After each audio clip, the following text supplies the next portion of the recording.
Corona महामारी के बीच देश भर में 28 मार्च यानी आज होलिका दहन किया जाएगा। उम्मीद है कि बुराई पर अच्छाई की जीत का प्रतीक मानी जाने वाली होलिका दहन में इस बार कोरोना भी भस्म हो जाए। बताया जा रहा है कि शाम 6:38 से रात्रि 8:58 तक होलिका दहन का शुभ मुहूर्त है, यानी इसी समय के भीतर आप होलिका का दहन करेंगे तो बेहतर होगा। बहरहाल आज हम आपको इस वीडियो में होलिका दहन के इतिहास की पूरी कहानी समझाएंगे, साथ ही उस कुंड के बारे में भी बताएंगे जहां होलिका जली थी। उत्तर प्रदेश में एक जिला है हरदोई। माना जाता है कि आधुनिक होली के बीज इसी शहर से पड़े थे।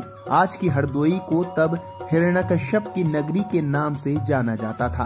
हाँ, वही हिरण्यकश्यप जो खुद को भगवान से भी बड़ा बताने लगा था। सबसे पहले ये जान लीजिए कि हरदोई नाम आखिर कैसे पड़ा। हरिद्रोही का मतलब था भगवान का शत्रु।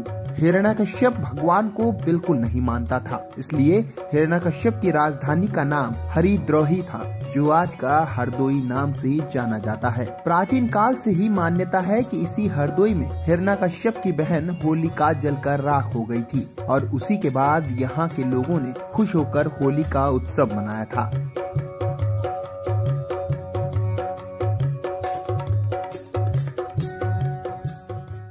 हिरण्यकश्यप भगवान विष्णु से शत्रुता रखते थे। उनका बेटा प्रहलाद भगवान विष्णु का परम भक्त था। इसी बात को लेकर पिता हिरण्यकश्यप पुत्र प्रहलाद से नाराज रहते थे।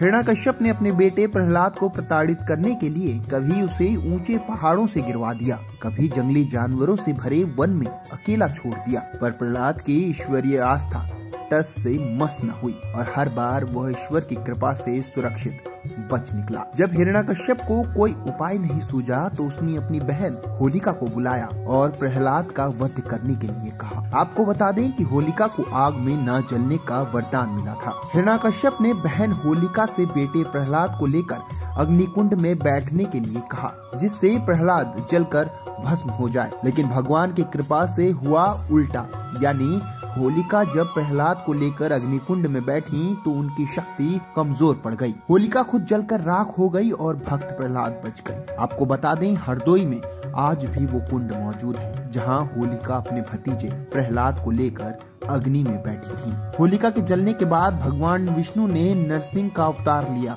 और हिरण्यकश्यप का वध किया। होलिका के जलने और हिरण्यकश्यप के वध के बाद लोगों ने यहाँ होलिका की राख को उड़ाकर उत्सव मनाया। कहा जाता है कि मौजूदा वक्त में अबीर गुलाल उड़ाने की परंपरा की शुरुआत यहीं से हुई थी।